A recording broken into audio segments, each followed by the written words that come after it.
Very good morning, সুপ্রভাত, শুভ সকাল।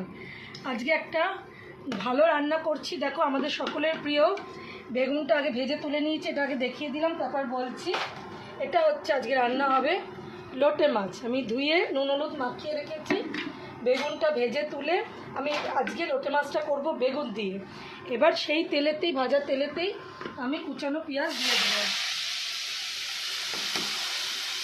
পেঁয়াজটা ভাজা ভাজা হয়ে এসছে অনেকটা।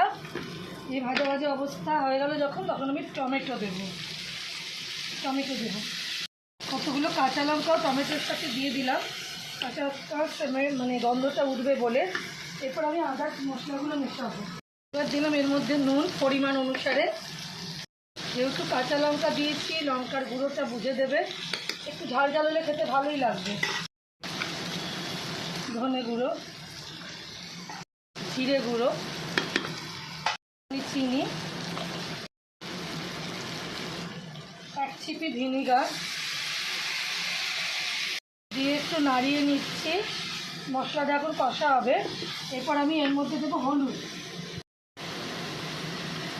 এর মধ্যে দিলাম হলুদ, একটু জল দেবো, দিয়ে মশলাটা আমি কষতে দিয়ে দেবো। হ্যাঁ, মশলাটা কষতে আমি একটুখানি এটা সব মিশিয়ে দিয়েছি, মানে মশলাগুলো দিয়ে আমি এটা একটু ঢাকা দিয়ে রাখবো, যাতে একটু টমেটোটা গলে যায়।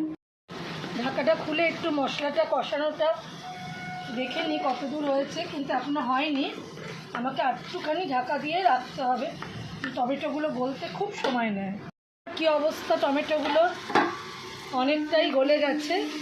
দেখো, তেলও ছেড়ে দিয়েছে মশলাটা থেকে। খুব সুন্দর করে কষিয়ে নিয়েছি, তেলটাও ছেড়ে ছেড়ে আসছে।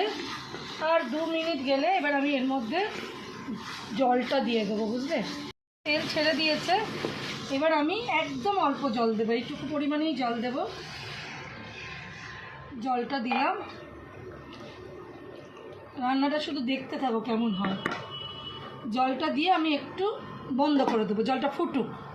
এবার খুলে ফুটে এসছে, দেখো গপ গপ করে ফুটছে, ফুটে ফুটে এসছে। এই অবস্থায় যখন থাকবে তখন আমি মাছটাকে ওপর থেকে ছেড়ে দেব। এই অবস্থায় যখন আছে তখন আমি মাছটাকে ওপর থেকে ছেড়ে দেব। এই লোটে মাছটাকে আমি এরকম গোটা গোটা অবস্থায় ওপর থেকে আমি ছেড়ে দিলাম।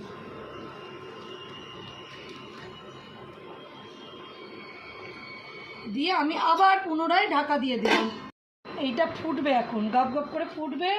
ফোটার পর আমি এই রান্নাটা এবার খুব জোর আগুনে হবে, তাই আমি ইন্ডাকশান থেকে একে গ্যাসে ট্রান্সফার করে দিলাম, যাতে খুব তাড়াতাড়ি ফোটে।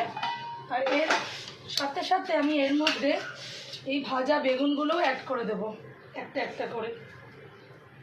যে বেগুনগুলো আমি ভেজে রেখেছিলাম সেটাও একে একে এখানে অ্যাড করে দেব। খুব বেশি টকবক করে এখন ফুটবে। আর একটুখানি ধনেপাতা আমি ওপর থেকে ছড়িয়ে দেবো। ধনেপাতা যখন 12 মাস পাবেন না তখন দেবেন না, যখন আছে তখন দিচ্ছি, যখন পাবো না তখন দেব না। করে ঢাকা দিয়ে দিলাম।